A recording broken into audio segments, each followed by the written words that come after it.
ಈ ರಸ್ತೆ 815 ಮಾನ್ಯ ಲೋಕೋಪಯೋಗಿ ಸಚಿವರಲ್ಲಿ ಕೆಳಗೆ ಬಯಸ್ತೀನಿ. ಸನ್ಮಾನ್ಯ ಸದಸ್ಯರಿಗೆ ಉತ್ತರವನ್ನ ಒದಗಿಸಲಾಗಿದೆ. ಕೊಟ್ಟಿದ್ದಾರೆ ಅಧ್ಯಕ್ಷರೇ. ಇದರ ಉಪ್ಪಿಲ್ಲ ಉರುಳಿಲ್ಲ. 5 ಕೋಟಿ 638 ಉಪ್ಪು ಹುಳಿ ಏನೂ ಇಲ್ಲ.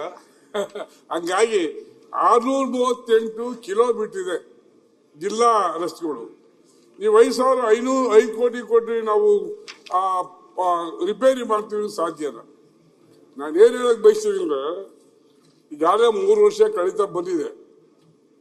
ಜನಗಳ ಮುಂದೆ ಹೋಗ್ಬೇಕಬಾರ್ದ ನಾವು? ಈಗ ಬಸ್ ಕೊಟ್ಟಿದ್ದಾರೆ, ರೆಡ್ಡಿ ಅವರು ಸಾಕಷ್ಟು ಬಸ್ ಕೊಟ್ಟಿದ್ದಾರೆ, ಖುಷಿ ಆಗ್ತದೆ. ರಸ್ತೆಯಲ್ಲಿ ಎಲ್ಲ ಓಡಾಡಕ್ಕೆ ಏನ್ ಮಾಡ್ಬೇಕು ನಾವು? ಈಗ ನಾವು ಕಳೆದ ಬೆಳಗಾಂನಲ್ಲೂ ಬಹಳಷ್ಟು ಇದ್ರ ಬಗ್ಗೆ ಚರ್ಚೆ ಮಾಡಿದೀವಿ. ರಸ್ತೆಗೆ ದಯಮಾಡಿ ಈ ಸರಿ 11,000 ಕೋಟಿ ಕೊಟ್ಟಿದ್ದಾರೆ, ಸಾಕಾಗಿಲ್ಲ. ಕೊನೆ ಪಕ್ಷ PWD 20,000 ಕೋಟಿ ಕೊಡಬೇಕು. ನೀವು 3 ವರ್ಷದಿಂದ ಗ್ರಾಂಟೇ ಕೊಟ್ಟಿಲ್ಲ ನಮಗೆ. ಹಾಗಾಗಿ ಕೊನೆ ಪಕ್ಷ ಒಂದೊಂದು ಕ್ಷೇತ್ರಕ್ಕೆ 200 ಕೋಟಿ ಕೊಡ್ಬೇಕು. ಇಲ್ಲದೆ ರಸ್ತೆ ಮಾಡಿಸೋದಂಗೆ ನಾವಂತೂ 4 ಸರಿ ಗೆದ್ದಿದ್ದೀವಿ. ಹೊಸಬರು ಕಾಂಗ್ರೆಸ್ ದಳದಲ್ಲಿ ಬಿಜೆಪಿ ಮುಖ ತೋರ್ಸಕೈತದ ಸಚಿವರೇ? ಏನ್ ಮಾಡ್ಬೇಕು ನಾವು? ಕುಡಿಯೋ ನೀರು ರಸ್ತೆ ಕೊಡ್ತಿದ್ರೆ ಏನ್ ಮಾಡಕ್ ಸಾಧ್ಯ? ಬರೀ ಮುಂದೆ ನಾವು TAD ತಗೊಂಡೋಗಿ ಇಲ್ಲಿ ಬರ್ಬೇಕಾ ಸಚಿವರೇ? ದಯಮಾಡಿ ಅಧ್ಯಕ್ಷ, ದಯಮಾಡಿ ನಮ್ ಕಷ್ಟನ ತಾವ್ ಅರ್ಥ ಮಾಡ್ಕೊಳ್ಳಿ.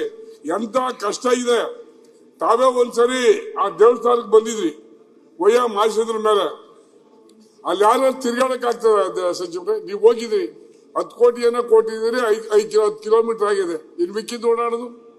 ಹಾಗಾಗಿ ದಯಮಾಡಿ ನಾನು ಹೇಳ್ತೀನಿ, ಇದು ಈ ಉತ್ತರ ಸಮರ್ಪಕವಾಗಿ ಇಲ್ಲ. ಯಾರೋ ಅಧಿಕಾರಿಗಳು ಬರ್ಕೊಟ್ಟಿದ್ದನ್ನ ನಾವು ನೀವು ಓದಿದ್ರೆ ಅರ್ಥವಿಲ್ಲ. ದಯಮಾಡಿ ನಾನು ವಿಧಿಸ್ಕೊತೀನಿ, ಪ್ರಾಕ್ಟಿಕಲ್ ಆಗಿ ರಸ್ತೆ ಮಾಡ್ಲಿಕ್ಕೆ ನೀವು ಹಣ ಕೊಡಿ. ಕೊನೆ ಪಕ್ಷ ಒಂದೊಂದು ಕ್ಷೇತ್ರಕ್ಕೆ ಒಂದು 200 ಕೋಟಿ ಕೊಡಿ. ಅಲ್ಲ, ಈಗ ಯಾತಿ ನಾನು ಒತ್ತಾಯ ಮಾಡಿ ಹೇಳ್ತೀನಿ ಅಂದ್ರೆ, ನೀವು ನಿಮ್ ಪಾರ್ಟಿಯವರು 55 ಕೋಟಿ ಕೊಟ್ರಿ, ನಮ್ಗೆ 25 ಕೋಟಿ ಕೊಟ್ರಿ.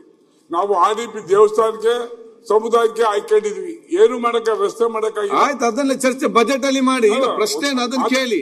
ಅವ್ರು PWD ಮಿನಿಸ್ಟರ್. ಹೌದು, PWD ಮಿನಿಸ್ಟರ್ ಆದ್ರೆ ಎಲ್ಲ ವಿಷಯ ಏನಾಗ್ಬೇಕು ಕೇಳಿ. ಅದನ್ನು ಏನಾಗಿದೆ ಅಧ್ಯಕ್ಷರೇ, ಅಟ್ಲೀಸ್ಟ್ ನಮಗೂ 50 ಕೋಟಿ ಕೊಟ್ಟಿದ್ರೆ ನಾವು ಪ್ರಾಚಾರ ಮುಚ್ಕೊತಿದ್ದೋ. ನಾವು GST ಕಟ್ತೀವಿ ಅಧ್ಯಕ್ಷರೇ, ಟ್ಯಾಕ್ಸ್ ಕಟ್ತೀವಿ. ಬಿಜೆಪಿ ದಳದಲ್ಲೇ ಕಟ್ಟೋದಿಲ್ವಾ? ಸರಿ, ಮತ್ತೆ ಯಾಕೆ ಅನ್ಯಾಯ ಮಾಡೋದು ನೀವು ನಮ್ಗೆ? ಅದ್ರ ಬಗ್ಗೆ ನೀವು ನಮ್ಮ ಪರ ನಿಲ್ಬೇಕು, ಅವ್ರ ಪರ ನಿಂತು ಆಯ್ತದ? ಕೂತ್ಕೊಳ್ಳಿ. ಮಾನ್ಯ ಅಧ್ಯಕ್ಷರೇ, ಈಗ ಅವರು ನಮ್ಮ ಗಮನಕ್ಕೆ ತಂದ್ರೆ, ನಮ್ಮ ಪ್ರಕಾರ ಮೋಟರ್ ಇದೆ, ಎಲ್ಲಾರು ಕಟ್ಟಿದ್ರೆ ನಮ್ಮ ಗಮನಕ್ಕೆ ತಂದ್ರೆ ಅದು ರಿಪೇರಿ ಮಾಡುವಂತ ಪ್ರಯತ್ನ ಮಾಡ್ತೀವಿ. ಇನ್ನು 50 ಕೋಟಿ ಕೊಡುದು 25 ಕೊಡುದು ಅದು ಸರ್ಕಾರ ನಿರ್ಧಾರ ಮಾಡಿದೆ. ಸೊ ಅದ್ರ ಬಗ್ಗೆ ಚರ್ಚೆ ಮಾಡೋಣ. ಸರ್ಕಾರ ನೀವೇನು, ಯು ಆರ್ ದಿ ಗವರ್ಮೆಂಟ್. ಇಲ್ಲ, ನಮ್ಮ ಮೇಲೆ ತಾವೇ ಸರ್ಕಾರ. ಚರ್ಚೆ ಬೇಡ. ಈಗ ವೆಂಕಟ ಶಿವರೆಡ್ಡಿ ಇರಿ, ದಯಮಾಡಿ ಅಧ್ಯಕ್ಷರೇ, ಅವ್ರು ಏನ್ ರಿಪ್ಲೈ ಮಾಡಿ ಅಲ್ಲಿ ಓಡಾಡಕ್ಕಾಗಲ್ಲ, ಬರೀ ದೂರ ಕೂತವೆ ಅಧ್ಯಕ್ಷರೇ. ಅವ್ರು ಏನ್ ಹೇಳಿದ್ದಾರೆ? ಅಲ್ಲಿ ರಸ್ತೆಯನ್ನು ಸರಿ ಅವ್ರ ಗಮನಕ್ಕೆ ಸರಿಪಡಿಸಿಕೊಡುದು ಅಂತ ಹೇಳಿದ್ದಾರೆ. ಇನ್ನೇನ್ ಹೇಳ್ಬೇಕು? ನಾನ್ ತರಕೈತದ? ಅದಕ್ಕೊಬ್ಬ ಎಕ್ಸಿಕ್ಯೂಟಿವ್ ಇಂಜಿನಿಯರ್ ಇರ್ತಾರೆ, ಅಸಿಸ್ಟೆಂಟ್ ಇಂಜಿನಿಯರ್ ಇರ್ತಾರೆ. ಒಂದು ಮೀಟಿಂಗ್ ಕನ್ವೆ ಮಾಡಿ, ನಾನು ಭಾಗವಹಿಸ್ತೀನಿ. ಆಯ್ತು, ಮೀಟಿಂಗ್ ಕನ್ವೆ ಮಾಡಿ ದಯಮಾಡಿ ಖಂಡಿತ ನಾನು ಭಾಗವಹಿಸ್ತೀನಿ. ಖಂಡಿತ ಅವ್ರ ಜೊತೆ ಸಭೆ ಮಾಡ್ತೀವಿ. ಖಂಡಿತ. ಓಕೆ. ನ್ಯೂಸ್ ಫಸ್ಟ್, ನಿರ್ಭೀತಿಯಿಂದ ನಿಮ್ಮ ಪರವಾಗಿ.